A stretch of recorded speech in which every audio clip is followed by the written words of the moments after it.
그럼 바로 2부 토론을 시작하도록 하겠습니다. 첫 번째 발표는 코즈믹 스테이션의 강준환 대표님 모시고요.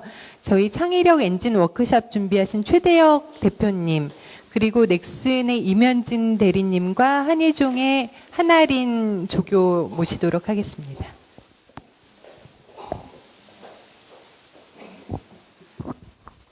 안녕하세요. 네. 저희 빔 좀 열어주시겠습니까? 저희 첫 번째 코즈믹 스테이션에서는 2개의 프로젝트를 준비를 해주셨습니다. 그래서 2가지에 대해서 순차적으로 들어보도록 할 텐데요. 첫 번째가 이제 MS사가 삼성의 제조를 위탁한 서피스 2.0 개발 사업에 예술가들이 참여하는 것인데요. 이게 구체적으로 어떤 건지, 그리고 예술가들이 무엇을 할 수 있는지 좀 설명 부탁드리겠습니다. 저 마이크, 무선 마이크 주시면 안 돼요? 무선 마이크도 괜찮은가요? 왜냐면은,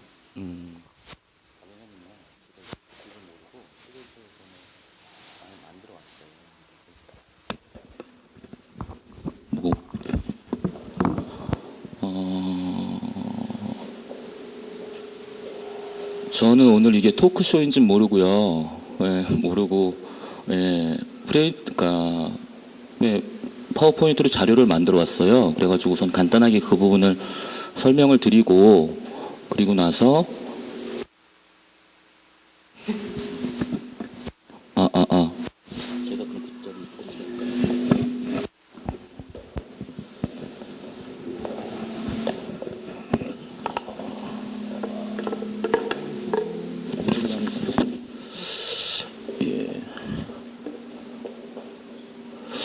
저희는 지금 한예종에서 하는 곳에 올 때마다 항상 이방인이라는 자세를 가지고 오거든요. 그러니까 왜 그러냐면은, 그러니까 이제 많은 여기에 프로그램들을 보면은 이 프로그램들 같은 경우에는 좀 커브의 성격이 있는 것 같아요. 커브의 성격이 있는데, 그러니까 저희 같은 경우에는 오늘은 직구를 준비해 왔거든요. 직구라 함은 그 이제 기업들이 창의 경영에 있어서 문화예술이 어떻게 단기적인 어떤 협업을 할 수 있는지에 대한 부분에서 저희의 그냥 아이디어를 준비해 왔어요. 그 부분 한번 설명을 드려볼게요. 어떻게 해야 되죠? 저희는 워낙에는 저희는 여기 계시는 다른 분들하고 다르게 저희는 영리법인이에요. 영리법인이고 항상 기업들의 입장에서 그러니까 어떻게 더 그 창의적인 수익 활동을 벌일 수 있는지에 대한 부분을 고민하는 회사예요. 그러다 보니까 저희의 이제 태스크를 정의를 할 때는 항상 기업들의 경영 활동에 그러니까 어떻게 창의적인 부분을 접근하게 될 때 그 부분에 있어서의 문화예술이 어떻게 기여할 것인가에 대한 부분을 저희는 고민을 해요. 그러면 기업의 경영에서 제일 중요한 게 무엇일까라는 부분을 보면은 이제 저희는 이제 기업과 경영이라는 부분을 위키피디아에서 정의를 하면은 기업은 우선은 가장 기본적인 어떤 목적은 영리추구예요. 영리추구고 그리고 경영활동을 수행하는 개별 경제 단위이고 어쩌고 저쩌고 해가지고 경영은 기업의 생산 단위라고 할 수 있는데 여기에서 이제 조금 어려운 부분들이 많이 있는 것 같더라고요. 그 기업의 경영활동이라는 어떤 사전적인 정의에 여기 현재 보면은 뭐 문화나 예술이나 여기 또 창의라는 것이 더해지게 되면은 이걸 어떻게 풀어나가야 될지 그러니까 모두가 좀 난해한 상황에 직면하게 되는 것들이 그러니까 여기뿐만 아니라 여기에서 이제 관여하는 그 어떤 기업들뿐만 아니라요.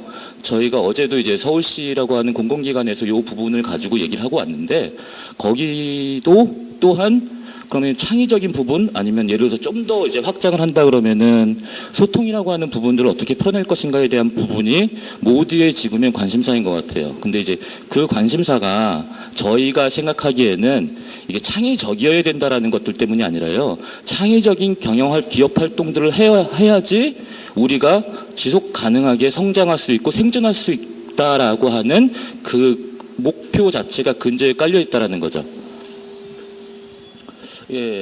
그럼 같이 생각을 해보자고요. 근데 이제 저 생각 중인데 생각을 해보면 싹 싹 다 어려워요. 싹 다 추상적인 개념들이에요. 예, 창의도 추상이고 경영활동도 추상이고 그리고 문화 예, 손에 안 잡혀요. 예술도 손에 안 잡혀요. 그래서 저는 지금 계속 생각 중이에요. 여러분들도 생각을 해야 될 것 같아요. 그래서 특별히 한 장을 이 생각 중이라는 단어에 지금 예, 생각 중이라는 부분에 이제 접목을 했고요. 그래서 이제 근데 여기서 아주 분명하게 얘기할 수 있는 부분은 뭐냐면은 기업뿐만 아니라요. 기업은 사람들이 있잖아요. 이 사람들이 싹 다 바빠요. 싹 다 바쁘고 그리고 아주 치열한 내부 경쟁뿐만 아니라 다른 회사들 간의 경쟁에 항상 직면해 있어요. 이 직면에 있는데 아까 그러다 보니까 아까 어둠 속의 대화를 운영하시는 그 대표님이 연간 계약이 되는데도 불구하고 사람들이 잘 안 오더라라고 하는 그러한 상황에 직면하게 되더라고요. 그건 오기 싫어서가 아니라 바빠서 못 오는 거예요. 진짜로요. 저희도 사실 바쁜데 오늘 왔어요. 예. 예. 잠깐만요. 이렇게 했을 때 여기서 저희가 잡은 포인트는 뭐였냐면은 저희가 모든 것을 다 할 수 있다고 생각하진 않거든요. 왜냐면 여기에는 너무나 훌륭하게 교육 활동을 하시고 예술과 결합된 장기적인 어떤 롱텀에 있어서의 기대하는 바를 꾸준히 추구하시는 많은 분들이 있는데 여기서 저희마저도 그것을 준비하면 그건 좀 문제가 큰 것 같더라고요. 오히려 저희가 그래서 준비한 건 여기서 일부러 단기적인 충격이라는 말 썼어요. 아까 제가 와서 말씀드린 직구라는 것들. 이 직구라는 것들로 인해서 문화예술이라고 하는 것들이 정말로 우리들의 그 경영에 그리고 우리의 생존에 도움이 될지는 모르겠다라는 단초를 주면 어떨까라는 그 포인트를 가지고 한번 저희는 이제 아이디어를 이제 정리해 볼게요. 예. 그렇게 되면 어떻게 할 것이냐는 이제 아까 말씀드렸던 조직의 문화 형성이니 아니면 이들 간의 소통의 어떤 증대 같은 경우에는 지금 많은 다양한 프로그램들이 있고요. 저희는 문화예술이라고 하는 그들의 창작자들의 활동들이 얼마나 영리 추구에 기여할 수 있는지에 대한 프로젝트를 한번은 준비를 해봤는데 이 두 개가 합쳐졌을 때 아까 얘기했던 창의적인 기업 활동에 기여하는 것이 아닐까. 왜냐하면 이제 이것은 완만한 문화의 형성이라는 건 완만한 상승 곡선이잖아요. 근데 사람들이라고 하는 것들은 중간중간에 작은 경험들을 가지지 못하면은 그 완만한 상승 곡선을 유지하기 위한 에너지가 계속 고갈되기 마련이에요. 그러면은 중간중간에 문화예술과 창의라고 하는 것들이 얼마나 그 부분에 너희들의 이 장기적인 활동들에 기여할 것인가에 대한 작은 경험치를 제공해 주는 것들이 저희가 이번에 준비한 아이디어예요. 이렇게 됐을 때 그러면은 그 아이디어를 한번 말씀을 드리면은 잘 들리시나요? 잘 들리시나요? 예, 이제 딱 참고 영상을 하나 준비했어요. 이 부분을 말씀을 드리면은 이 부분은 마이크로소프트 하고요. 그러니까 마이크로소프트는 그러니까 기술을 개발을 했고 그리고 나서 이것이 구현되는 디바이스를 삼성에서 제작을 했어요. 워낙에 버전 1.0에서는요. 1.0에서는 그러니까 마이크로소프트가 기술 개발과 제조를 같이 했었어요. 근데 이제 2.0을 이제 준비하는 과정에서 그럼 삼성이 제조사로서 그 파트너로서 결합을 한 케이스인데 그 부분은 이렇게 테이블이에요. 이 테이블을 그냥 이미지로 보면 힘들 것 같고 우리 영상을 한번 참고 영상을 가져왔는데요.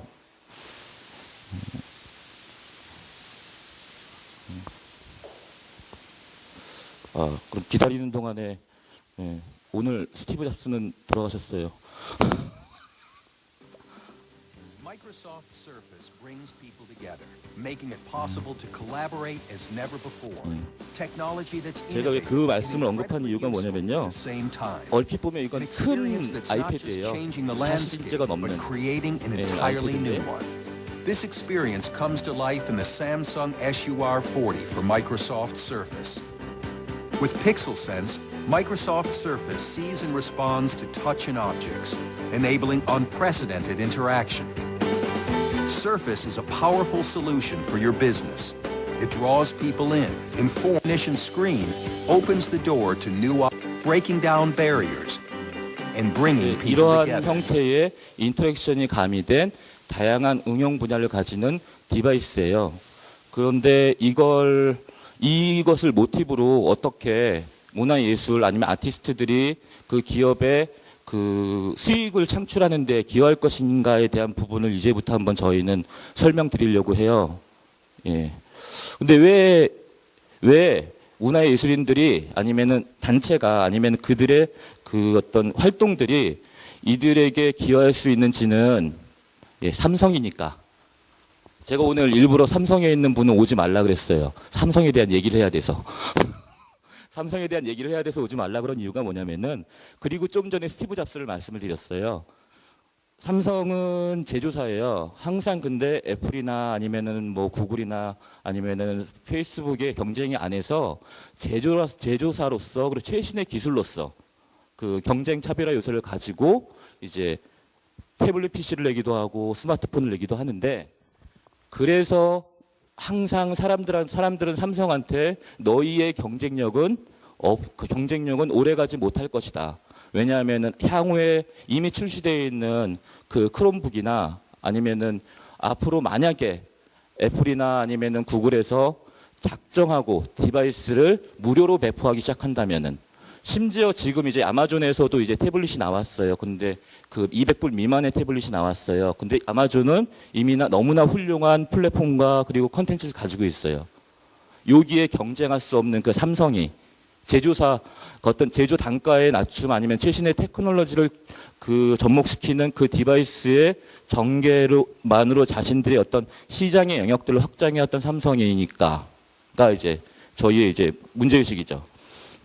저 삼성은 하드웨어만 있어요. 아무리 이제 그 플랫폼을 만들려고 하고 바다 OS를 만들려고 해도 여전히 그들에게 있어서의 경쟁 차별의 요소 혹은 성장에 있어서의 그 핵심은 디바이스였던 것 같아요. 그런데 우리들이 지금 아이폰을 가지고 계시고 뭐 아이패드를 가지고 계시고 아니면은 구글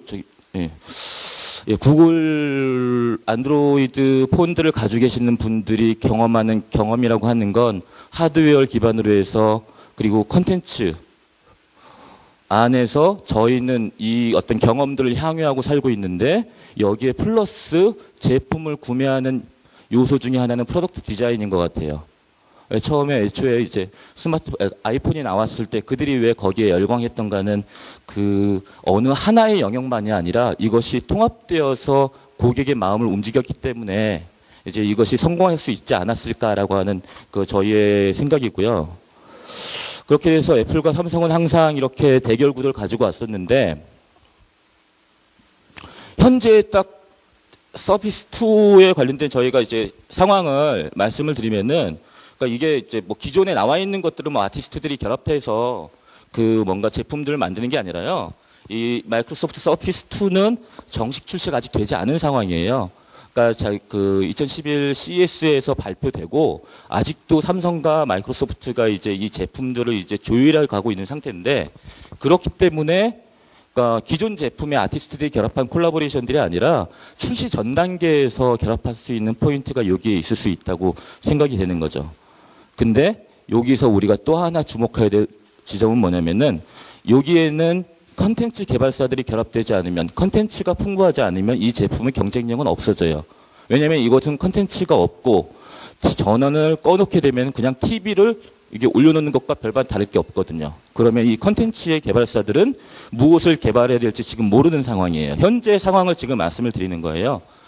근데 전 세계적으로 이 컨텐츠 개발사 같은 경우에는 34군데가 있고 우리나라에는 2군데밖에 없어요. 이 2군데밖에 없는 개발사들이 지금 서피스 2.0이 나오는 것들을 준비하면서 만들고 있는 건 뭐냐면은, 너무나도 안타깝게도 술 먹기 게임 컨텐츠? 이거 술 먹을 때 뭐 게임 같은 거 하는 것들을 가지고 컨텐츠를 개발하고 있고, 그리고 나서 무슨 룰렛 같은, 그리고 나서 무슨 퍼즐 맞추기 정도의 그 컨텐츠만을 개발하고 있어요. 근데 제가 전 세계에 있는 다른 컨텐츠 개발사들의 현황들을 파악을 해봐도 그들 또한 그렇게 훌륭한 컨텐츠를 만들어내지 못하고 있는 게, 이들 개발사들이 규모가 크지 않아서, 예, 어떤 내부의 어떤 크리에이티브들을 결합하거나 어떤 컨텐츠 기획력을 갖지 않은 한 몇 명 안 되는 개발사들이 대부분이에요. 이 대부분이고, 그리고 제조사인 삼성은 정말 아직 그 마이크로소프트하고의 어떤 결합이나 아니면 어떤 제품 지금 튜닝 과정이 있기 때문에 출시 계획을 못 세우고 있어요. 요 세 가지 팩트를 봤을 때 외부 전문가들의 도움은 절실하게 필요한 상황이기 때문에 삼성이 우리가 생각하는 글로벌 기업이고 그리고 거대 기업이긴 하나 그들이 아티스트들에게 도움이 필요하고 그리고 그들이 그 소규모 게임 개발사들, 소규모 이 컨텐츠 개발사들한테도 언제나 그들이 미팅을 요청하면은 적극적으로 미팅을 하는 이유가 이들은 제조에, 그러니까 결국 상품에 있어서의 어떤 경쟁력이 제조에 있는 것들이 아니라 그것에 내재되어 있는 컨텐츠에 있다는 사실 자체는 인지하고 있다는 것에 주목할 필요가 있을 것 같아요. 예, 그래서 저희가 그냥 간단하게 한번 해봤어요. 이게 1,500만 원이거든요. 예, 서피스 하나에 1,500만 원이에요. 그러니까 1,500만 원인데 아까 보셨던 영상에서 보면은 이 테이블이라고 하면 받침대가 있잖아요. 그리고 나서 그 위에 상판이 있는 게 테이블의 구성이고 이것이 원 세트가 되려고 그러면은 의자까지 같이 있어야 돼요. 소비자들은 그걸 사왔던 경험들을 가지고 있어요. 근데 삼성은 상판만 팔아요. 상판만 파는데 지금 보여드리는 게 이게 사실은 이케아를 좀 풍자한 그 설명서예요. 이케아 혹시 제품들 사보시면은 본인이 다 조립해야 되잖아요. 근데 이건 저가이고 저가인 반면에 디자인이 괜찮아서 이 제품들을 사는 것인데 1,500만 원짜리 이케아를 팔 계획을 하고 있는 거예요, 삼성은. 그러면서 조립은 너희가 하고 다리도 너희가 구하고 테이블도 너희가 구하고 그리고 컨텐츠는 알아서 해결하고 그러면은 이 1,500원짜리 물건을 도대체 누가 살까? 그러니까 이제 저희가 이제 이 부분에서 아티스트들이 결합할 영역들이 나오고 있다라고 저희는 생각이 드는 거죠. 그렇죠?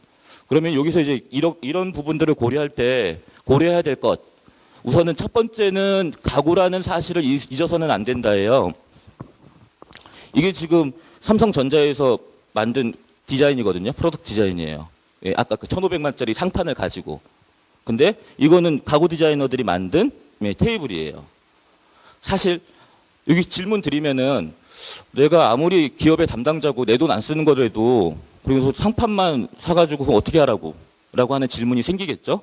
그리고 또 누구나 다 좋은 디자인의 가구를 좋은 디자인의 스마트한 가구를 사고 싶은 거예요. 테이블을 사고 싶은 거예요. 그리고 나서 그 컨텐츠들이 나의 뭐 감성이나 아니면 나의 어떤 아이디어들을 발현시키는데 도움이 될 수 있는 그것까지를 포함한 완제품을 사고 싶은 거예요.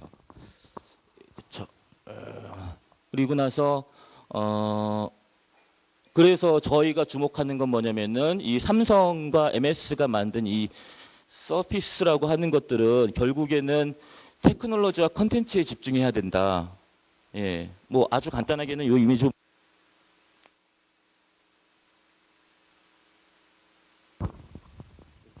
길어도 되나요?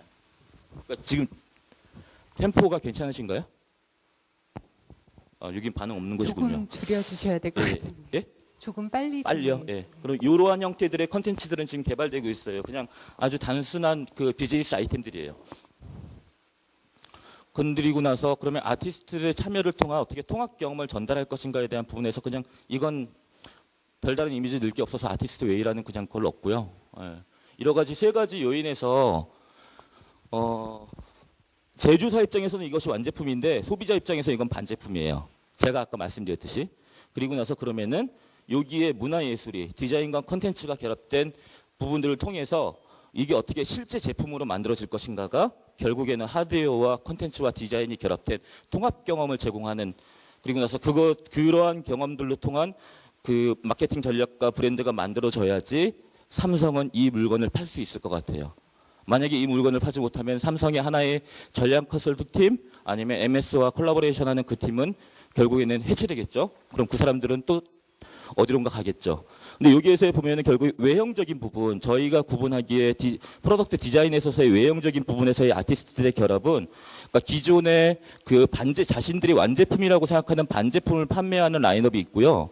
그리고 나서 그 컨텐츠 개발사들과 결합된 또 다른 라인업이 있고 그리고 또 하나는 아티스트 라인업이 생길 수 있겠죠. 저희가 의도하는 바는 그것이에요. 왜냐면은 아티스트들이 결합할 예, 외형적인 디자인의 영역 그리고 콘텐츠의 디자인에 있어서의 그 영감을 줄 수도 있고 아니면 개발사하고의 코워킹을 통한 어떤 또 다른 콘텐츠를 개발할 수도 있고 그리고 나서 예, 그게 이제 그러한 분야들이 나올 수 있는 것들이 음악과 비즈니스와 교육 분야에 관련된 부분들로 아마도 만들어질 것이다 라고 하는 것들이 저희가 의도하는 바고 예. 그렇게 됐을 때 이거 예, 이런 협업 구조 안에서 저희가 생각하는 부분들은 결국 삼각 구조예요. 아티스트와 콘텐츠 개발사와 제조사에 관련된 부분에서의 요 아티스트와 콘텐츠 개발사의 협업과 제조사는 하드웨어, 반제품을 제공해주는 역할들을 하게 될 것이고 근데 여기서 기업의 역할들은 무엇이냐면요. 아티스트와 콘텐츠 개발사가 만들어 온 그것만 가지고 바로 판매를 할 수는 없고요. 거기에서 이제부터 이제 세일즈 패키지들을 만들게 되겠죠. 이 세일즈 패키지들에서는 결국에는 영업 전략을 어떻게 세울 것이고 어떻게 그 제품의 라인업들을 만들 것인가에 대한 부분들을 그러니까 구성할 것이냐에 대한 부분이고요. 예. 그리고 나서 아티스트의 역할과 예. 이렇게 됐을 때 저희가 그냥 페이지 구분들을 해봤었는데 이 부분들은 이제 나중에 이제 뭐 봐도 될 것 같고요. 그러면 컨텐츠 개발사의 역할은 결국 아티스트들 아이템과 결합한 그 컨텐츠 개발이 될 수 있겠고 그리고 나서 제조사의 역할은 결국 디자인 경험과 아니면 컨텐츠에 대한 부분들을 구매해서 이것을 또 다른 어떤 수익 창출의 어떤 패키지로 구성을 한다라고 하는 부분들이 저희가 생각하는 영역이에요. 그렇게 됐을 때 제조사, 여기서의 제조사는 삼성이죠. 이 삼성은 다양한 제품군의 형성이라는 베네핏을 가져요. 어디를 가든 이 사람들의 제품 세일즈를 하는 데서의 라인업에 있어서의 기본형과 프리미엄 라인들이 있죠.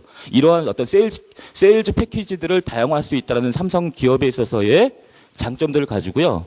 그리고 나서 이렇게 제품이 출시되었을 때 그러면 이 창출된 수익은 결국 또 다르게 그 경험이 수익의 창출에 있어서의 기여한 바에 의한 새로운 제품 개발에 있어서는 이제부터는 초기부터 아티스트들과의 협업이 이루어질 수 있는 최초의 레퍼런스가 될 수 있다는 게 저희의 그러니까 이제 상상이에요. 이건 아직 해본 적이 없어서.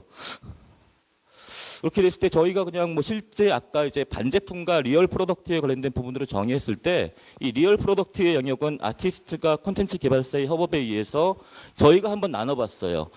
뭐 스타일리시 뭐 아니면은 뭐 이런 식들로 스타일들을 한번 정의를 해봤고 이렇게 됐을 때 아까 말씀드렸던 다양한 패키지라는 것 결국 이 부분들은 아티스트와의 매칭도 가능하겠죠. A 아티스트가 설계에 참여한 프로덕트, 뭐 B 아티스트가 설계에 참여한 프로덕트들에 관련된 부분들이 라인업이 이루어지고 이러한 라인업들은 결국 세일즈 키트를 통해서 영업 유닛들을 통해서 이제 고객들을 만나게 되는 그 과정을 거치게 되겠죠. 그렇게 됐을 때 저희가 생각하는 그런 이러한 케이스를 이번에 만들었을 때 이 케이스가 과연 주로 이거 뭐 KFS라고 하기도 하고 KPI라고 하기도 하는데 성공 요인은 무엇이냐는 아주 극명하게 드러나요. 우선은 삼성에서 아티스트들과 결합된 그러한 라인업이 세일즈 패키지로 정의되었는가에 대한 부분은 이미 그러면은 이것은 1차적인 어떤 성공을 거뒀다고 볼 수 있고 그 다음에 어떤 것들이 고객들에게 더 많이 구매되었는가에 대한 부분이 또 다르게 어떤 성공의 어떤 팩트로서 기여할 수 있는 것이고 그리고 나서 이것이 한국에서 만들어져서 워낙에 이 제품이 전 세계적으로 초도 물량은 만대예요. 한국에서 만들어져서 이러한 요인들로 인해서 글로벌리 그 판매의 루트들이 확장된다 그러면은 이것은 정말로 훌륭하게 어떤 만들어진 어떤 케이스가 될 수 있을 거라고 생각이 되는 거죠. 예. 이게 이제 저희가 생각하는 그 영역에 있어서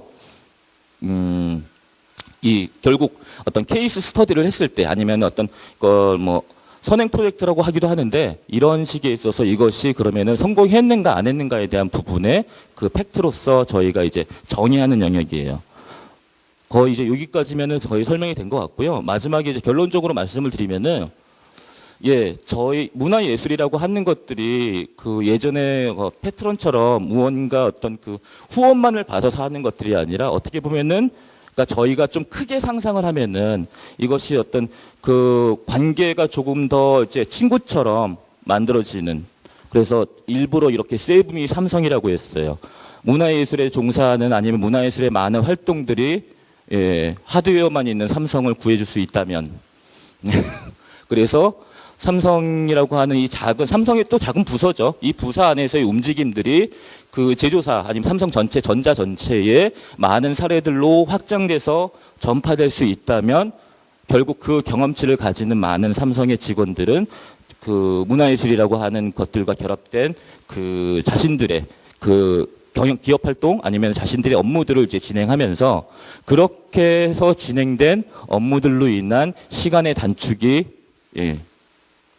단축이 되면은 뭐 많은 다양한 경험들을 할 수 있어서 뭐 좋을 것이라고 보는 거죠. 계속 끊으라 그래가지고요. 제가 지금 많이 빨라졌고요. 그리고 나서 뭐 이 부분에 있어서 뭐 관심이 있거나 질문이 있으시면요. 나중에 주세요. 예. 끝낼게요. 감사합니다.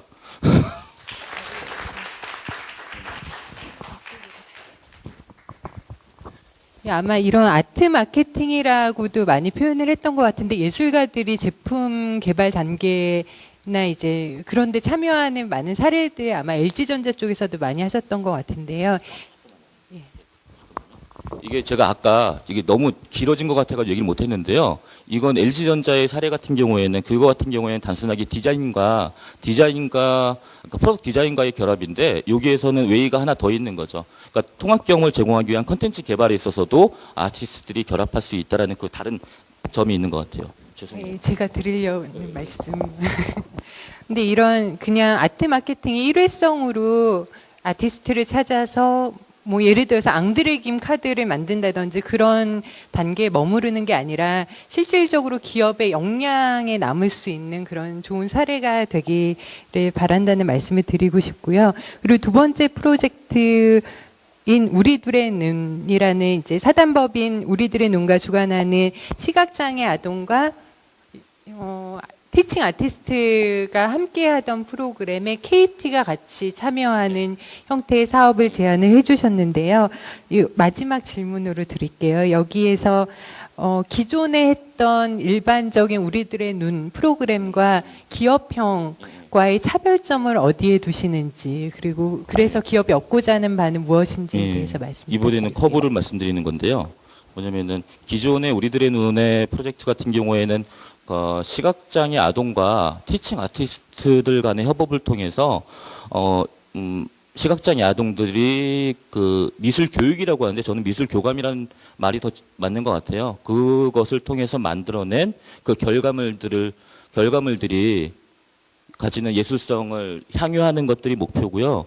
이거 기업 활동에서는 이 부분에서는 기존의 최초의 티칭 아티스트와 그 시각장애 아동들 1대1 간의 어떤 작업이라면은 여기에는 저희가 흔히 사람들이 정상인이라고 불리는 기업에 종사하는 그 사람들이 포함되어서 그 3인 1조로 이것은 진행이 될 거예요. 이 3인 1조로 진행이 되는데 여기서의 중요한 지점은 뭐냐면은 이 KT의 임직원들이 시각장애 아동들을 뭔가 보호하거나 이런 것들이 아니라요.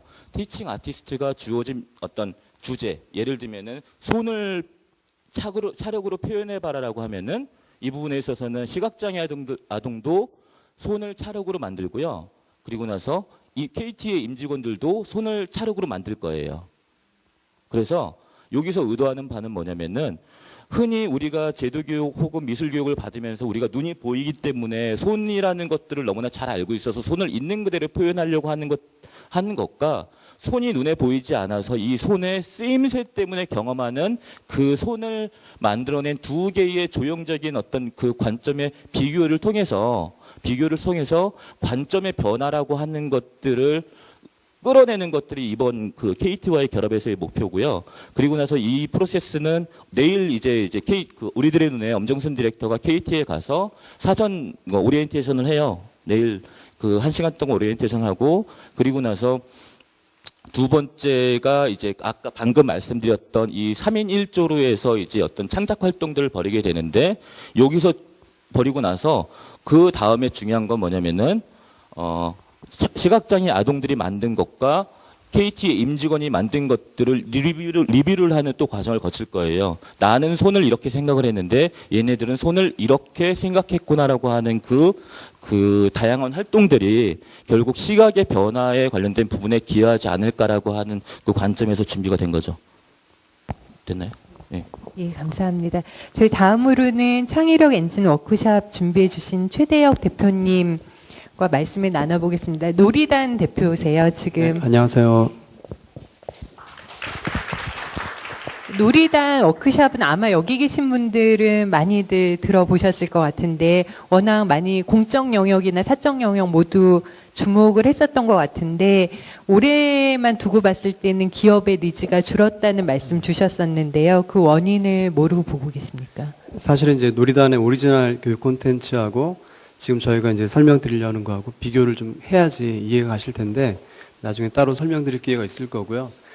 비유하자면 이제 어떤 여기 등이 가려운데 놀이단의 오리지널 이제 교육 콘텐츠는 피부에 좋아요, 생식이에요, 생식 드세요, 뭐 이런 식이었다면 아주 근원적인 이제 문제들을 우리가 발견한 창의성에 관한 것들을 이제 제시하는 거였다면 이제는 뭐 그 한 축이 또 있고 다른 축으로는 기업이 정말 구체적으로 원하는 니즈, 그건 기업마다 이제 다를 거고 분야마다 다를 텐데 그런 것들에 접근하는 콘텐츠가 이제 필요하다고 생각을 하는 거죠.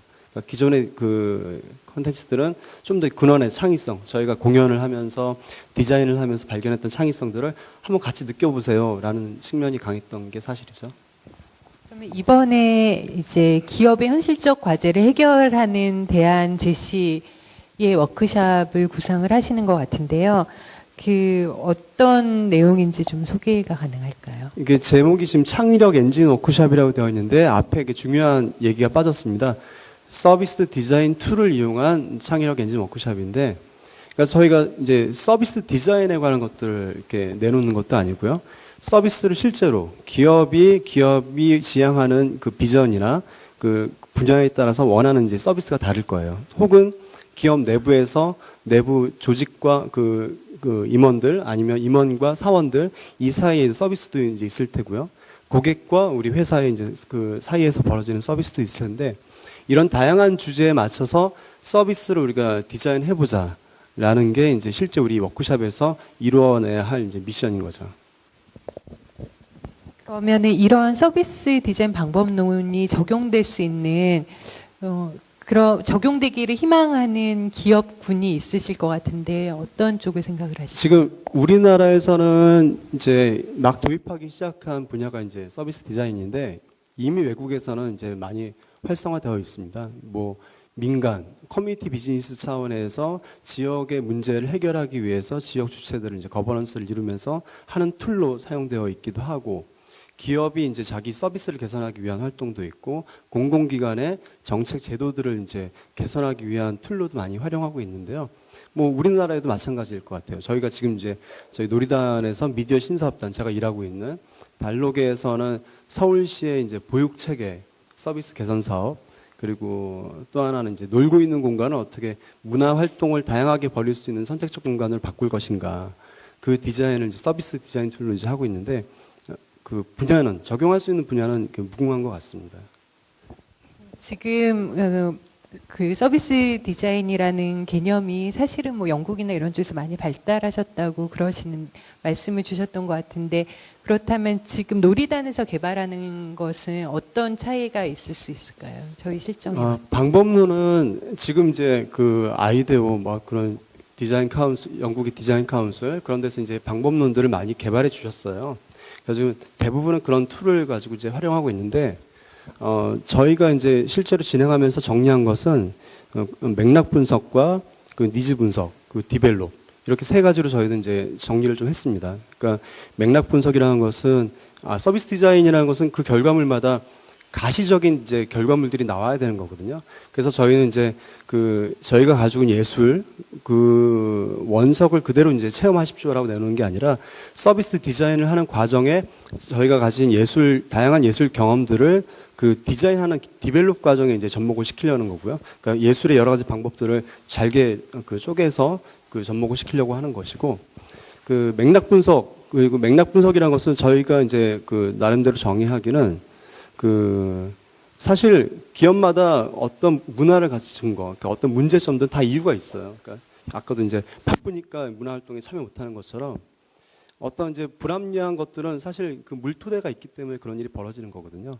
그러니까 그런 것들에 관한 그 분석이 이제 그 맥락 분석에서 이루어진다면, 근데 이제 경영 컨설팅에서 이런 맥락 분석을 가지고 환원하는 이제 그 솔루션들은 자원을 최소화, 아니면 효율화, 생산성을 높이는 걸로 이제 환원될 수밖에 없어요. 상당히 재미가 없어. 그런데 이제 거기서 니즈 분석으로 넘어가는 것은 뭐냐면, 사람들이 정말 원하는 것은, 그러니까 우리가 원하는 것을 얻기 위한 지름길은 뭘까? 이것은 맥락 분석에서 드러나지 않는 것이거든요. 이런 것들을 사람들이 여기에 대해서 불평하고 있지만 사실은 이 불평이 아니라 뭐 뾰루지가 났는데 뾰루지를 치유하는 게 아니라 식중독을 치유해야 돼. 뭐 이런 이제 그 보다 감추어진 니즈들을 도출하는 이제 단계. 그 다음에 디벨롭 단계에서 저희가 이제 문화예술가 접목이 될 수 있을 텐데, 다양하게 그 연극이라든가 디자인이라든가 음악이라든가 이런 툴을 사용하면서 그때 이제 디자인 싱킹을 접목하는 거죠. 이 창의를 발현해서 이 서비스를 개선하기 위한 방법들을 이제 모색을 하는 거죠. 여기서는 이제 저희는 툴만 제공할 뿐이지 직원들이 같이 참여하는 겁니다. 그러니까 컨설팅이라는 게 아까도 이제 그 내부에 아까 그 수레에 나왔듯이 사실 솔루션들은 다 내부에 있다고 생각을 해요. 내부의 사정은 내부의 직원들이 더 잘 알고 있고, 그들이 우리의 맥락을 스스로 분석하고 니즈를 도출해 나가고 솔루션을 이렇게 찾는 과정에서 정말 자기네들이 실천할 수 있는 서비스들이 나오게 되는 거죠. 저희가 이제 창의력 엔진 워크숍이라고 이제 이름을 붙였던 것도 아까 앞서 정리를 잘 해주셨지만, 창의력이란 것은 이 지금 시대에 이제 기업이나 국가에서 원하는 창의력은 문제 해결 능력이거든요. 그러니까 한정된 자원을 가지고 어떻게 우리가 이 문제를 해결할 것인가, 그것을 해결하는 과정에서 문화예술이 적용될 수 있겠다라고 생각을 하고 있습니다. 감사합니다. 저희 우리나라의 실정에 맞는 그런 방법론이 저는 놀이단을 통해서 나왔으면 하는 바람이 있고요. 이게 실현되기까지 오래 기다리지는 않아도 되겠죠, 대표님. 제 프로토타입이요? 우리 이제 시범 사업을 하기까지 지금 저희도 이제 실제로 연구 용역, 그 디자인 개발하는 사업들을 이제 진행을 했고요. 거의 이제 이번 달에 이제 2가지 과제가 끝이 나고, 저희들도 나름 이제 정리한 메소드들도 있고 실전에서 적용한 메소드들이 있어서, 근데 이제 또 다른 문제입니다. 이제 이걸 기업 분들이 원하시는 것에 그 교육 상품화 하는 거, 교육 콘텐츠화 하는 거, 이거는 역시 좀 다른 문제여서 약간의 시간만 있으면 전환하는 데는 문제 없을 것 같습니다. 네, 감사합니다. 저희 창의력 엔진 워크숍에 대해서 들으셨고요. 다음 마지막입니다. 저희 넥슨 에서 가칭 넥슨 아트스쿨이라는 프로그램을 준비를 하고 계신데요. 이에 대해서 넥슨의 이면진 대리님과 저희 한예종의 한아린 조교가 나와 계십니다. 먼저 질문을 좀 드릴게요. 다른 여기에 사례로 온 어느 기업보다도 가장 창의적이어야 하는 조직이 넥슨이 아닌가라는 생각이 듭니다. 그래서 일하는 방식이나 조직 문화가 여타 기업들과는 좀 다를 것 같은데 어떤지 좀 설명을 부탁드릴게요. 네, 안녕하세요. 저는 넥슨에서 왔고요. 선생님께서 말씀 주신 대로 저희는 게임, 하나의 놀이로서의 문화 컨텐츠를 개발하고 서비스하는 회사이고요. 그래서 오늘은 이 워크숍을 준비하면서 일단 저희 기업 문화가 어떤 건지에 대한 설명이 좀 필요할 것 같아서 이렇게 자리하게 되었습니다. 저희 지금 질문 주신 넥슨의 문화라고 하면 일단 외부에서 바라보시기에는 자유로움을 제일 큰 대표적인 이미지로 말씀을 주시는데요. 그 자유로움이 맞긴 맞는데 그 자유로움 안에서도 또 특별한 어떤 책임감이나 어떤 굵은 기둥이나 발판이라고 해야 될까요? 그런 것들이 좀 녹여져 있는 회사라고 좀 말씀을 드릴 수 있을 것 같습니다. 그래서 저희가 넥슨 내부에서 좀 진행하는 프로그램 같은 것들을 통해서 저희 문화를 말씀드리겠습니다. 저희 일하는 스타일은 일단은 크게 어떤 방식에 대한 문제, 그리고 소통 방식의 문제, 이런 것들에 대해서 말씀을 드릴 건데요. 네. 일단 그 업무 소통 방식을 보시면 뭐 모든 기업들이 지금 그러시겠지만 저희도 그 이메일, 메신저, 내부 메신저를 통해서 서로 소통을 진행하고 있습니다. 그 메일이 갖는 그 큰 장점이라고 하면 좀 신속하다는 점, 좀 빠르게 진행될 수 있다는 점, 그리고 이제 사이버 공간에서는 그런 직책이나 직급에 상관없이 좀 평등한 세계이기 때문에 그 좀 밑에 그 뭐 직원이라고 하더라도 어떤 합리적인 의견을 이렇게 피력할 수 있는 공간으로서의 작용을 하는데요. 그 약간 단점이라고 하면 저희가 이제 실질적으로 얼굴을 부딪힐 일이 많이 없기 때문에 그 이메일 주소를 보면 이 사람이 누군지를 아는데 바로 옆에 있어도 이 사람이 그 사람인지 모르는 막 이런 상황이 좀 발생하기도 하는 그런 단점도 있고요. 그리고 저희가 인트라넷이나 이런 거에 좀 기대고 있기 때문에 그 얼마 전에 뭐 다 겪어보셨겠지만 이제 대규모 정전 사태가 있었잖아요. 그때는 저희가 업무 자체가 전부 마비가 돼서 조기 퇴근을 한 경험도 있었습니다. 그래서 그런 점이 좀 특징이고요. 일단 저희 근무 분위기를 보면 복장 자체가 되게 굉장히 자유롭습니다. 그래서 뭐 저렇게 실제로 저희 사무실에서 어제 찍은 사진인데요. 뭐 모자를 저렇게 삐딱하게 쓰시는 분들도 계시고, 저희 사장님도 뭐 청바지에 티셔츠를 입고 오시기도 하고, 아침에 오전에 오셨다가 가셨던 저희 김정주 대표님 같은 경우에도 이렇게 되게 캐주얼한 의상을 많이 즐겨 입으시기 때문에 사무실이나 회사에 돌아다니실 때 이분이 사장님인지 모르시는 분들도 굉장히 많고요. 네, 좀 실제로 그렇습니다. 그리고 호칭 문화를 보게 되면 저희가 지금은 뭐 이사님, 실장님, 뭐 팀장님 이렇게 부르긴 하지만 저희가 예전에는 좀 이메일 이름을 앞에다 붙여서 부르는 경우도 많았고요. 아니면 좀 친하게 되면 오빠, 형, 누나 이런 식으로 좀 호칭을 했었습니다. 그런데 이제 외부에 저희가 미팅이 좀 많아지면서 외부분들이 저희를 어떻게 불러야 될지에 대해서 되게 난감해 하셔가지고요. 얼마 전에는 이제 이렇게 근속 연수에 따라서 이렇게 대리님이나 이렇게 과장님이나 이렇게 호칭 문화가 들어오게 되었습니다. 그리고 일단 저희가 좀 머물러 있기보다는 좀 실험과 도전 이런 데에 대한 가치를 중시하고 있는데요.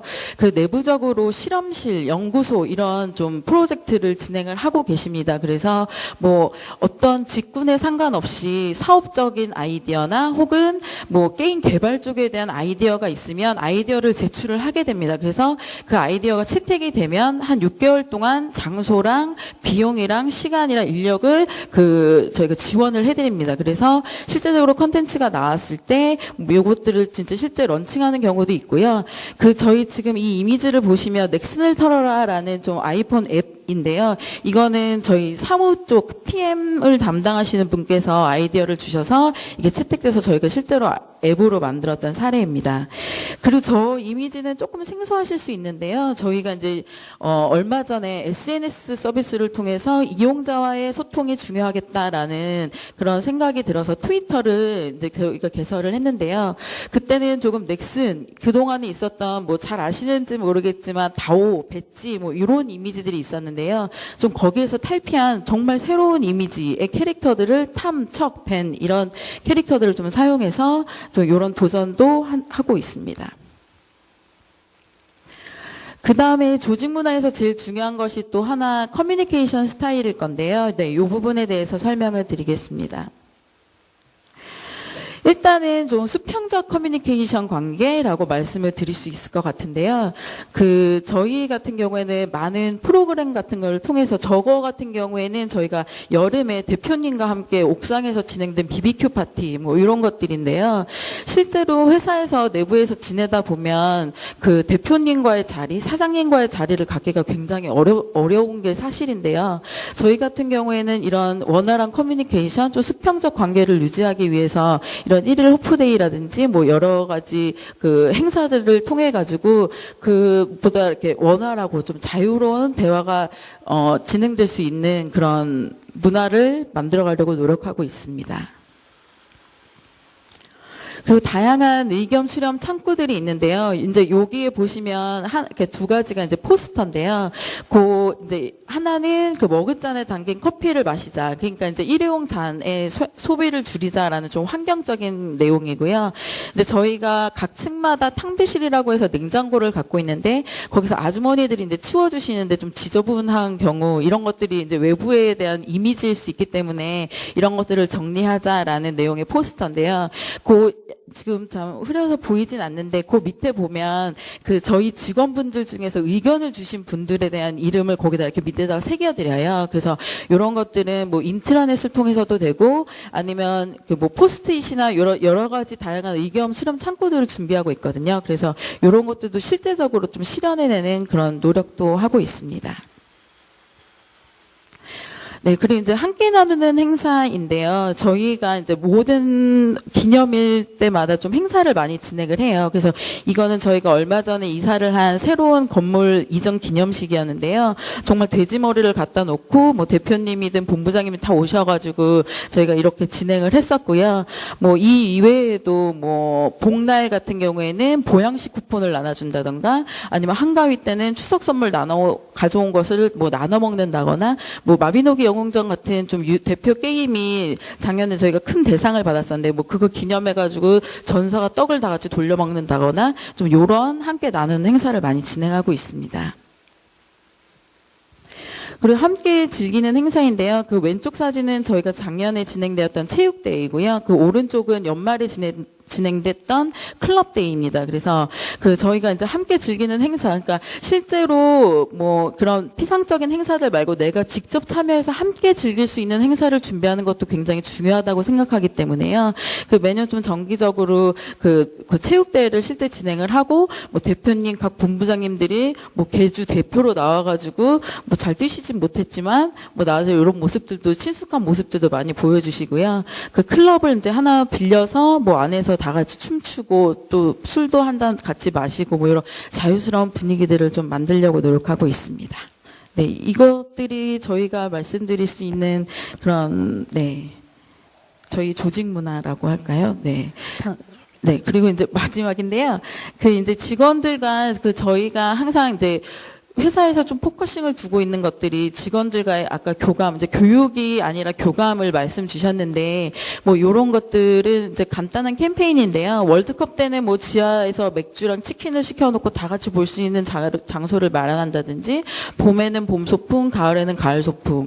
그리고 이제 직원들이 아침을 먹고 다니지 않으니까 그런 아침 먹고 다니자라는 캠페인을 해서 1,000원짜리 김밥을 500원에 팔고, 500원은 수익금으로 불우이웃을 돕는 뭐 이렇게 좋은 취지들과 맞물리는 이벤트들을 많이 진행하고 있습니다. 네. 조금 전에 아이타워 이전하는 사진도 잠깐 나왔었는데요. 최근 들어서 이제 공간에 대한 기업들의 관심이 많이 높아지고 있는데 넥스는 공간을 어떻게 지금 구상을 하고 계시며 앞으로 향후 계획은 어떤지 좀 말씀 부탁드릴게요. 저희는 일단 건물에 대한 부분은, 가장 중심을 두고 있는 것이 물론 이렇게 외관적인 디자인 측면도 굉장히 중요하겠지만, 직원들이 편리하게 생활할 수 있는 곳, 직원들이 원하는 곳, 직원들이 쾌적하게 생활할 수 있는 환경에 대한 좀 포커싱을 두고 있고요. 그런 것들이 묻어나다 보니까 이렇게 좀 구석구석 되게 조그만 데서 직원들이 이렇게, 이런 거를 준비했네, 라고 좀 느끼는 그런 공간들을 좀 많이 준비하고 있는데요. 일단, 사무 공간을 보시면, 아까 말씀드렸듯이 좀, 보통의 사무실이 제가 이제 가보질 않아서 잘 모르겠지만, 일단은 좀 오픈돼 있다. 저희 사무실에 들어와 보시면, 그런 좀 생각을 가지실 거고요. 각 층마다 최대한 많은 회의실을 좀 확보를 하려고 합니다. 근데 회의실이란 단순히 회의하는 공간뿐만이 아니라 직원들이 언제 어디서든 들어가서 뭐 이랬니 저랬니 라는 생활적인 이야기도 좀 나눌 수 있고 뭐 지나가다가 사무적인 일에 대한 아이디어가 떠올랐을 때 바로 들어가서 칠판에다 그리고 쓸 수 있도록 그러니까 저희가 온 벽면이 다 칠판으로 돼 있거든요. 그런 좀 세세한 부분들도 있고요.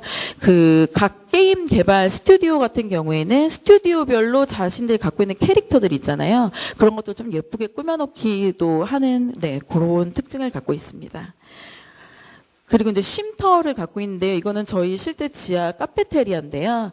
그 카페테리아에서는 물론 식음료, 그러니까 음료수도 준비를 하고 점심 때는 이제 식사 제공을 좀 저렴한 가격에 제공을 하기도 하는데요. 그 이외에도 저런 데서 뭐 작은 공연 같은 것도 진행을 해주시는 경우들이 있고요.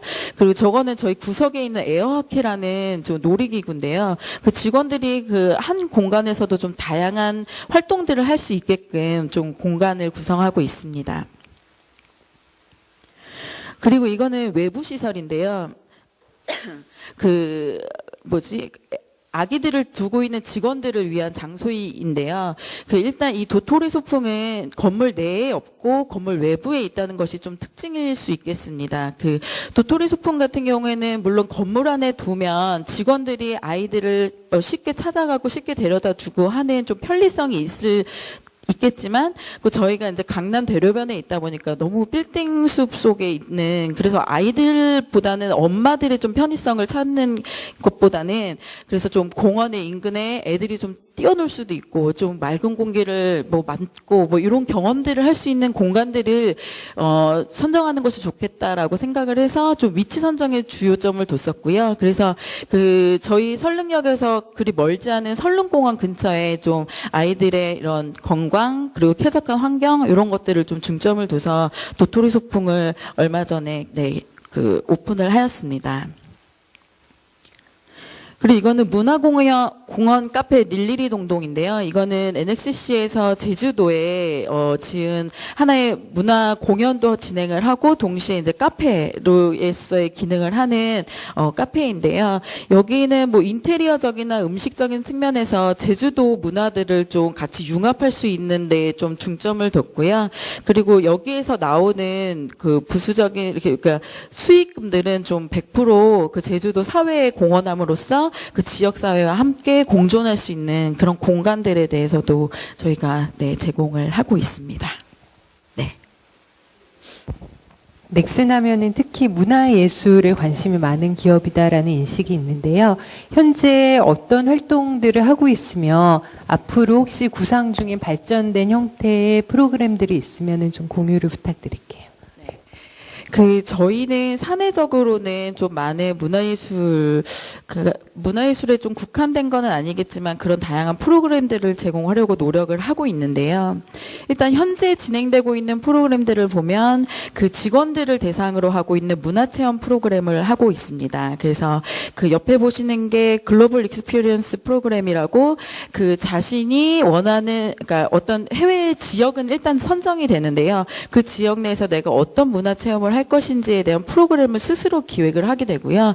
그 기획서가 회사에서 채택이 되면 모든 경비 등을 지원을 해서 직원들이 해외 문화를 체험할 수 있는 프로그램을 저희가 제공하고 있습니다. 그리고 오른쪽에는 CEP라고 국내 컬처 익스피리언스 프로그램이라고 해서 작년에는 광주 비엔날레 편을 다녀왔었는데요. 이것도 마찬가지로 직원들이 기획서를 내고 하면 이런 것들을 채택해서 저희가 이런 다양한 문화 체험을 할 수 있는 기회들을 좀 제공을 하고 있습니다. 그리고 이제 예술 관람 프로그램인데요. 저게 넥슨 패밀리 데이라고 해서 전체 영화관을 하나 빌려서 저희가 가족들까지 다 초대를 해서 영화를 관람하기도 하고요. 재작년 같은 경우에는 전사 직원이 함께 뮤지컬 공연을 보러 가기도 하고, 오른쪽 같은 경우에는 어린이날 부모님들이 아기들을 데리고 와서, 그러니까 직원 대상이긴 한데요. 직원들이 아기들을 데리고 와서 이렇게 공연도 보고 실제 과자나 쿠키 이런 것들을 좀 만들어 보는 그런 체험 학습 이런 프로그램도 저희가 제공을 하고 있습니다. 그리고 명사 초청 특강을 하고 있는데요. 지금까지 좀 진행된 건들은 게임 심리학을 좀에 관심이 많으신 저희 황상민 교수님을 한번 초대를 했었었고요. 그 외에도 나영석 PD라든가 김중만 사진 작가님이라든가 요런 그 어느 다양한 분야에서 좀 그 명망이 높으신 그리고 또 인기도가 높으신 그 직원들이 아 이런 거 듣고 싶다라고 하는 그런 명사들이나 강사분들을 추천을 해주시거든요. 그런 분들이 진짜 섭외가 되면 저희 그 회사 내부로 모셔가지고 교육 프로그램을 진행하고 있습니다. 이 위에도 뭐 동아리 활동 지원이라든가 저희 내부에도 뭐 노래 동아리, 클래식 악기 동아리, 축구 동아리 뭐 이런 동아리들이 굉장히 많거든요. 그래서 이런 동아리 지원 프로그램이라든지 뭐 책을 읽도록 하는 북포인트 지급 제도라든지 이런 많은 프로그램들이 내부적으로 진행되고 있고요. 외부적인 것들을 보면 그 학생들을 대상으로 하는 글로벌 인턴십이라고 해서 저희가 90년대 후반 정도부터 그 인재에 대한 발굴 이건 매우 중요한 업무이다. 하나의 큰 저희가 목표로 두어야 하는 사업이다라는 생각에서 시작했던 프로그램이고요. 그 실제 지금 한 7회 정도까지 글로벌 인턴십이 진행되고 있습니다. 그리고 이제 이건 넥센 아트 페스티벌인데요. 그 실제 15세 이상 학생들이나 아니면 일반인 디자이너들을 대상으로 해가지고 저희가 아트 뭐 디자인이나 이런 것들을 응모를 받고 있고요. 뭐 이번에는 좀 이거를 좀 확장을 해가지고 조소, 조각 뭐 이런 것들에까지 좀 다양한 영역에서 뭐 이런 아티스트들에 대한 그런 페스티벌도 저희가 개최를 하고 있습니다. 그리고 이건 좀 NDC라고 아마 들어보신 분들도 계실 텐데요. 그 개발자들을 대상으로 하는 컨퍼런스인데요. 그 처음에는 저희가 내부로 시작을 했다가 이거에 대한 외부 요청들도 많았고 니즈들도 좀 많아서 이거를 이제 오픈을 하게 됐는데요. 그 올해 같은 경우에는 NDC에 한 7,000명 정도 분들이 참석을 해주셔서 네 많은 뭐 이렇게 좋은 이야기들도 나누시고 하는 토론회 장이 되었던 것 같습니다. 네, 그리고 이거는 게임 제작 동아리 육성인데요. 저희가 아무래도 게임을 좀 대상으로 하고 있다 보니까, 네, 이런 대학교의 게임 제작 동아리들을 좀 많이 서포트하는 그런 프로그램들을 제공하고 있고요. 그 앞으로의 넥슨에 대해서 아까 문의를 주셔서 이제 말씀을 드리면 일단 좀 건물적인 부분에서 보면 저희가 이제 신사옥 건립을 예정 중에 있고요. 그 특징이라고 한다면 물론 아까 말씀드렸던 뭐 직원들의 쾌적한 환경 이런 것도 중요하겠지만 일단 그 외부 예술인들에게 개방할 수 있는 소규모 극장을 좀 계획을 하고 있고요. 이런 소규모 극장들이 좀 실제로 저희가 건립하는 건물에 들어가게 된다면 외부 예술인들도 마찬가지고 아까 앞에서 말씀 주셨었는데 그런 예술적인 문화 공간이 많아지는 그 지역사회들도 함께 발전할 수 있는 거잖아요. 그래서 그 주변에 그 일반인들에게도 공개함으로써 좀 좋은 문화 교류가 되지 않을까 싶습니다. 그리고 마지막으로 이 지금 워크숍과 좀 연계된 내용일 건데요. 그 어쨌든 직원들은 좀 업무 스트레스라든지 그런 거에 대해서 자유로워질 수는 없거든요. 물론 저희 회사가 자유로운 분위기다라고 하지만 분명히 그 안에서 자기들이 갖고 있는 그런 스트레스들이 있을 건데 저희가 이제 그런 것들을 좀 탈피를 해가지고 어떤 스트레스 해소의 뭐 수단이 될 수도 있겠고 어떤 쉼의 개념일 수도 있겠고요. 그 어떤 회사가 나를 잘 케어를 해주고 있구나, 돌봐주고 있구나라는 어떤 마음의 안식처를 얻을 수 있는 그런 프로그램들을 좀 구상을 하고 있습니다. 그래서 그런 것들이 저희가 지금 가칭 그 넥슨 아트스쿨이라고 해서 준비하고 있는 것들이고요. 그 뭐 앞에서 저희가 설명을 드렸지만 어떤 교육적인 차원을 좀 벗어나서 교육이 아닌 그 순수한 그 말 그대로의 그 이렇게 배울 수 있는 장이면서 어떤 케어의 공간이면서 뭐 그런 공간이 될 수 있는 네 프로그램들을 개발 중에 있습니다. 네.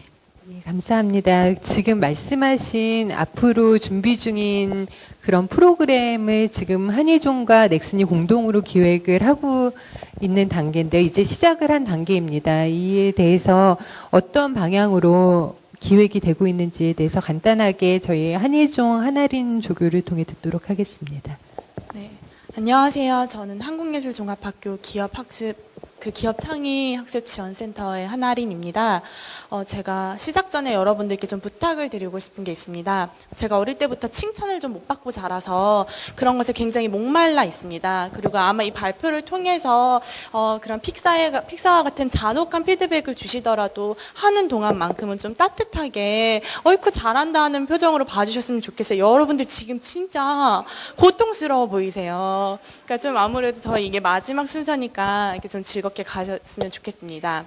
네, 넥슨 저에게 저뿐만이 아니라 이제 한예종과 함께 이제 넥슨의 그 가칭 아트스쿨 혹은 그런 뭐 문화예술 교육 프로그램을 벗어난 문화예술에 대해서 고민할 수 있는 기회를 얻게 되어서 정말 감사드리고요. 제가 생각하는 넥슨 혹은 저희가 생각하는 넥슨 그리고 지난 그 전수환 교수님과의 이 그 프로젝트와도 연관되어 있는 커리큘럼으로서 하나로서의 기업과 문화예술 수업에서 넥슨을 방문한 적이 있었습니다. 이때 저희가 느낀 넥슨의 느낌은 말씀해 주신 것처럼 굉장히 자율적인 느낌이었습니다. 어떤 상사분께서 뭐 지시를 해서 너 당장 이거를 해, 뭐 A를 끝낸 다음에 B를 하고 B를 끝낸 다음에 C를 해가 아니라 제가 받은 느낌은 적어도 아마도 C가 있을지도 몰라. 그러니까 한번 그쪽으로 가는 것도 나쁘지 않겠어. 그래서 막상 또 C로 가면 근데 과연 C가 맞을까? 하는 그런 이미지를 저는 받았습니다. 그래서 굉장히 자율적이라는 느낌을 받았고요. 그리고 도전적, 계속 실패에 대해서 저희가 이제 갔을 때 말씀을 해주셨는데 게임 개발이라는 게 어떻게 보면 정말 시쳇 말로 속된 말로 시장에 내놨을 때 도박일 수도 있지 않습니까? 영화 산업 같은 경우에도 그렇고 굉장히 많은 문화 산업들이 그런데요. 그런 실패가 굉장히 거듭될 수 있음에도 불구하고 그런 실패를 하나의 성과로서 보는 것이 아니라 하나의 과정으로서 본다는 점에서 저는 굉장히 도전적인 기업이라는 느낌을 받았습니다. 그리고 또 하나는 마지막으로 창의적이라는 것인데요. 아무래도 엔터테인먼트, 게임을 기반으로 하는 그 기업이다 보니까 창의적인 것은 당연하고 스스로 A, B, C 혹은 Z로 넘어가는 커리어 패스를 결정하거나 아니면 회사의 미래를 고민하는 과정 그리고 계속 도전적인 부분에서 창의성이 수반되는 기업이라고 생각을 했습니다. 그런데 이런 넥슨에게 과연 얼만큼 더 창의적인 프로그램을 지원을 해주고 얼만큼 더 창의적인 교육을 해야 넥슨이 더 창의적이 될 수 있을까 이런 고민을 하게 되었고요.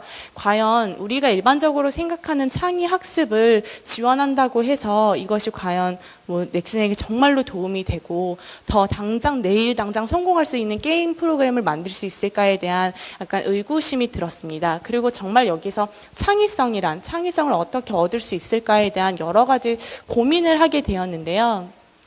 그래서 저희는 한번 거꾸로 생각해 보기로 했습니다. 일반적으로 창의력이라고 하거나 창의성이라고 했을 때 보통 사람들이 생각하기에는 어떤 인풋, 창의학습 교육이라든가 문화예술 교육 프로그램을 막 주입을 하면은 아웃풋으로서 뭔가 굉장히 창의적인 사고가 나온다고 생각할 수도 있는데요. 이것이 꼭 틀리다는 것이 아니라 이것도 분명히 맞는 이야기이지만 또 하나 가득 차 있는 무엇을 비워냄으로 인해서 어떤 새로운 창의적인 사고로 나아갈 수 있는 한 단계 발판이 되는 단계가 되지 않을까 그런 비워냄과 쉼에 대해서 생각을 해보게 되었습니다.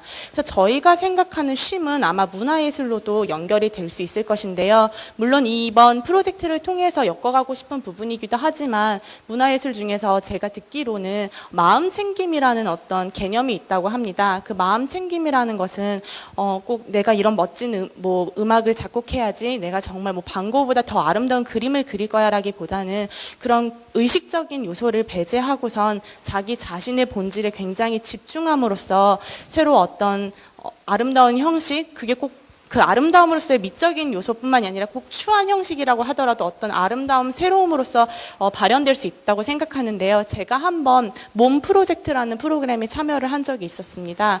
그게 이런 것과 관련이 있을 수도 있는데요. 눈을 감고선 그냥 참가자는 몸이 이끄는 대로 움직이는 거예요. 춤을 추는 건데 꼭 나는 춤을 춰서 댄스를 하고 발레처럼 다리를 찢고 탭댄스를 추는 것이 아니라 눈을 감고 고요하게 자기 자신만 들여다보고 뇌가 원하는 곳이 아니라 아니라 내 손이 원하는 곳으로 아니면 발이 원하는 곳으로 몸을 내딛다 보면은 무아지경에 빠지게 되면서 어떤 명상의 그 상태에 이르게 되기도 하는데요. 이것이 또 외부 사람들이 봤을 때는 어떤 의식하지 않은 상태에서 만들어내는 몸짓이 정말 아름답게 보일 수도 있다고 합니다. 이러한 의미에서 좀 새로운 형태의 문화예술 아니면 쉼, 비움, 마음 챙김을 통해서 어떤 넥슨이 다음 단계로 넘어갈 수 있는 그 직원들이 다음 단계로 넘어갈 수 있는 그 기회가 되지 않을까라고 저희가 한번 조심스럽게 정말 이런 것도 생각해 보십사 하고 제안을 드려보고 싶고요. 아까 전에 말씀해 주신 그 픽사에 관련한 강의에서도 픽사에서도 어떤 3분의 1은 굉장히 빠른 템포로 가고 3분의 1은 굉장히 느린 템포로 가고 3분의 1 정도는 천천히 중간 템포로 간다고 하면서 업무에 있어서 리듬과 그런 템포가 중요하다고 말씀을 하셨었는데 저희가 제안을 해보는 이런 쉼과 비움, 마음 챙김이 결국은 몸 챙김, 마음 챙김을 통해서 넥슨 전체의 챙김이 됐으면 하는 바람으로 이런 제안을 드려봅니다. 그래서 지금은 넥슨에게 필요한 창의학습 혹은 꼭 창의학습이라는 타이틀을 뗀 어떤 쉼이라는 물음표로 저희 마음속에 남아있지만요. 언젠가 종국에는 저희가 정말 수십 년이 지나서 지금의 디즈니가 세워진 것처럼 어떤 넥슨이라는 회사가 이런 문화예술과 관련해서 어떤 마침표를 찍을 수 있는 회사로 거듭나길 바라면서 저는 이만 물러나겠습니다. 감사합니다. 잘했다고 박수 좀 많이 쳐주시기 바라고요. 그러니까 정말 창의성을 항상 추구해야 하는 기업에게서 창의성이란 다른 이슈구나라는 거를 저도 처음 느꼈습니다. 넥슨을 접하면서 많이 배우게 된 것 같고요. 그만큼 또 다른 접근법이 투영되어야 할 것 같습니다. 앞으로 많이 기대를 하고 저희도 참여하고 지켜보도록 하겠습니다. 여기 나와주신 네 분께 다시 한번 감사드립니다.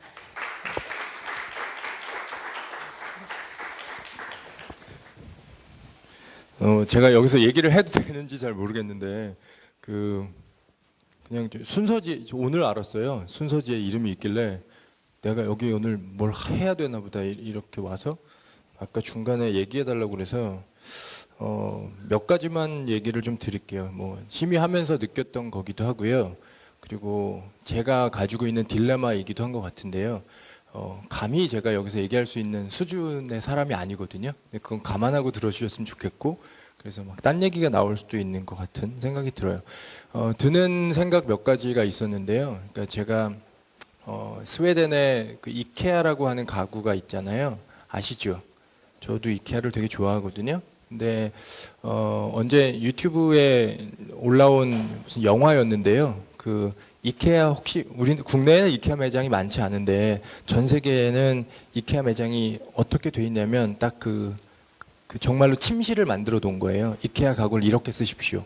사무용 책상을 만들어 놓고 이렇게 사무실을 만드십시오. 이런 분위기가 있거든요. 근데 거기에 영화 작업자들 몇 명이 재미있는 영화 작업자들 몇 명이 그곳에 가서 영화를 찍은 거예요. 침실에 들어가서 뭐 배드신을 찍고요. 그리고 사무실에 가서 일을 막 열심히 해요. 그리고 막 그 안엔 스토리가 있어서 배신의 상황 막 이런 게 있는 삼류 드라마를 찍었죠. 그래서 막 나한테 왜 이런 얘기를 하는 거야? 너는 내 아들의 뭐 사촌 누구야? 뭐 이런 얘기, 뭐 이상한 그런 대화들이 있는데 거기 보면 그 영화 속에 등장하는 사람들은 정말 이케아 직원이에요. 그래서 이렇게 지나가다 쳐다보고요. 그 사람들 영화 못 찍게 말리고요. 이런 일들이 막 생긴 거예요. 나중엔 이케아가 그걸 알았죠. 알았겠죠. 당연히. 그런데 그 영화가 점점점 많이 알려졌어요. 아마 유튜브 찾아보시면 나올 겁니다. 그것이 알려지면서 이케아의 직원들은 이걸 굉장히 즐겨 했거든요. 제가 보기에는 그런 게 유연성인 것 같아요. 지금 기업이 가져야 되는 것은 이런 유연성인 것 같은데 과연 기업은 이런 유연성을 가지고 있을까? 라는 생각이 좀 들고요. 그래서 유연하지 않은 것이 우리의 현재의 상황이라면 기업이 뭔가 생산성을 계속 추구해서 가는 것이 아니고 기업 안에서 일어나는 일들을 가지고 피식피식 웃고 깔깔대고 웃을 수 있고 그 당시에 박장대소하지 않는다고 하더라도 집에 가서 잠들기 전에 생각해보면 너무 웃겨서 왜 천장 보고 불 꺼놓고 있는데 혼자 깔깔대고 웃을 수 있는 그런 상황들이 기업 안에서 일어날 수는 없을까? 라고 하는 것이 아마 지금 현재 우리가 꿈꾸는 문화일 것 같습니다. 그러면 문화와 예술이 기업 안으로 들어간다고 하면 우리가 바라는 것이 무엇일까? 거기에 생산력을 높이는 것일까? 이건 좀 다시 생각해 봤으면 좋겠다는 거죠. 그런데 제안서의 내용들을 보면 무언가 이것을 하고 나면 뭔가 엄청난 것이 만들어질 것 같은 그런 강박들이 느껴지는 거예요. 그래서 이것으로부터 조금 더 자유로운 것의 제한들이 좀 필요하지 않을까라는 생각이 들었었고요. 그래서 제가 그 얘기를 좀 드렸습니다. 제가 되게 좋아하는 그 글이 있는데요. 지금은 절판돼서 나오진 않는데 오창섭 선생님이 쓰신 책인데 이것은 의자가 아니다라고 하는 책을 제가 되게 좋아해요. 근데 거기 오창섭 선생님이 전시회를 할 때 제가 갔었어요. 꽤 오래전 얘기예요. 전시회를 갔었는데 그 전시회에는 무엇이 있었냐면 매저키스트를 위한 세계의 키보드라고 하는 전시였었어요. 근데 어떻게 돼 있냐면 키보드 위에는요 압정이 다 박혀 있어요. 이 위에. 근데 그 매저키스트 중에 손가락을 통해서 어떤 성적 쾌감을 얻는 사람에게 가장 걸맞는 키보드는 무엇일까? 그래서 키보드 위에 압정을 다 박아놨어요. 그래서 막 이걸 치면서 이 사람 너무 좋은 거죠. 일을 하면서.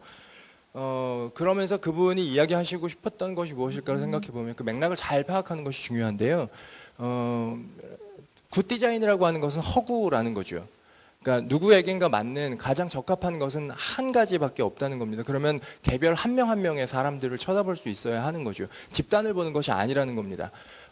근데 제가 느끼기에 지금 오늘 발표도 그렇고 뭐 저도 마찬가지입니다. 저 답은 없어요. 제가 빠져있는 딜레마라고 말씀드렸잖아요. 혹시 우리가 어떤 집단을 위해서 계속 하는 것은 아닐까? 한 사람 한 사람에 대한 요구를 좀 혹시 무시하는 것은 아닐까라고 하는 생각들을 우리는 끊임없이 좀 생각해 보았으면 좋겠다는 것이고요. 예전에 그 지역사회의 문화교육 이런 이야기들이 한 10여 년 전쯤에 아주 큰 담론으로 나왔었던 적이 있었습니다. 그 담론 속에 좀 참여를 하게 되면서 제가 가졌었던 생각들은 이런 거였는데요. 그때 나왔었던 이야기 중에 하나가 학교가 지역사회에서 어떤 기능을 할 것이냐에 대한 문제였었어요.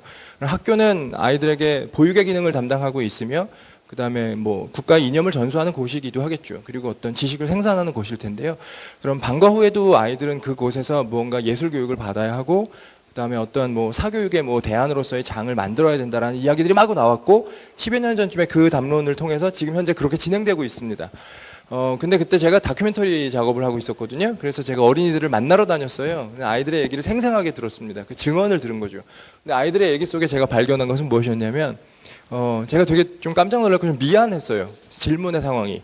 학교에서 아무리 좋은 것을 만들더라고 하더라도요. 아이들은 학교예요. 학교는요. 끝나고 집에 가고 싶은 곳인 거예요.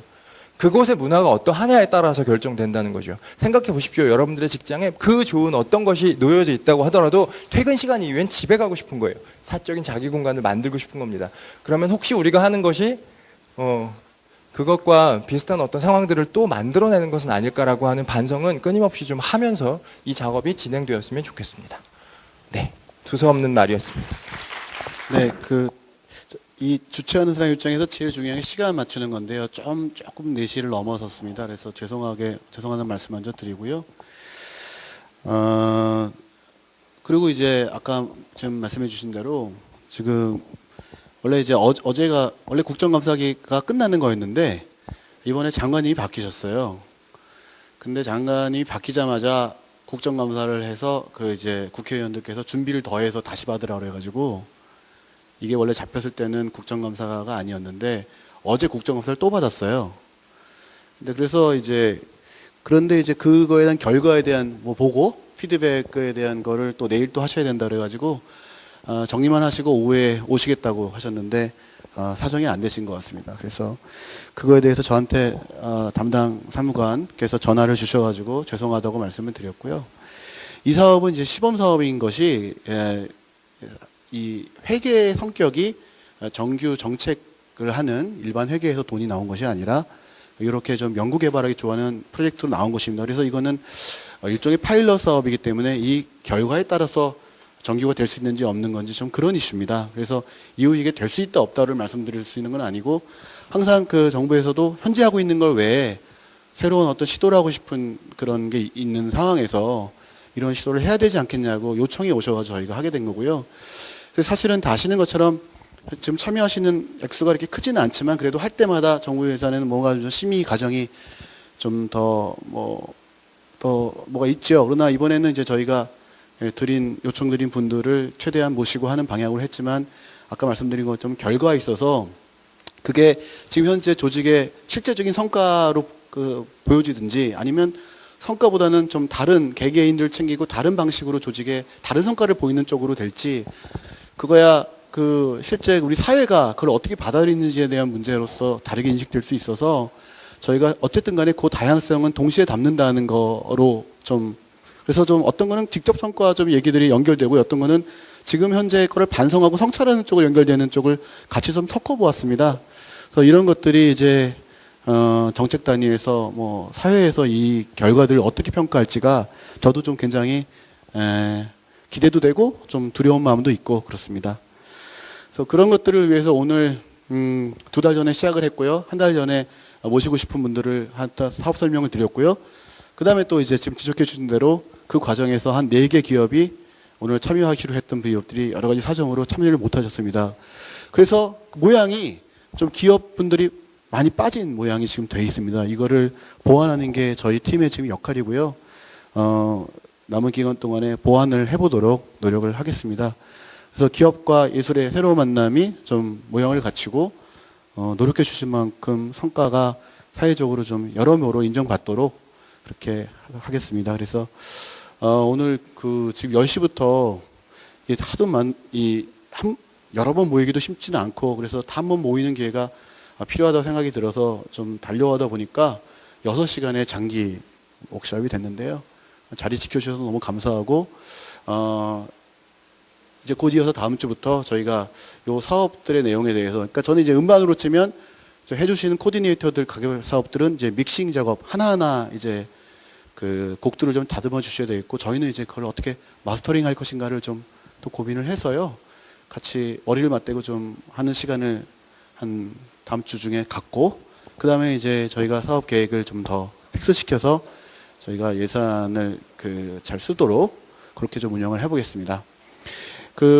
궁금하신 점들은 또 행사 이후에 또 개별적으로 인사를 또 드리겠고요. 어쨌든 오늘 행사는 여기서 좀 마무리했으면 하는 바람입니다.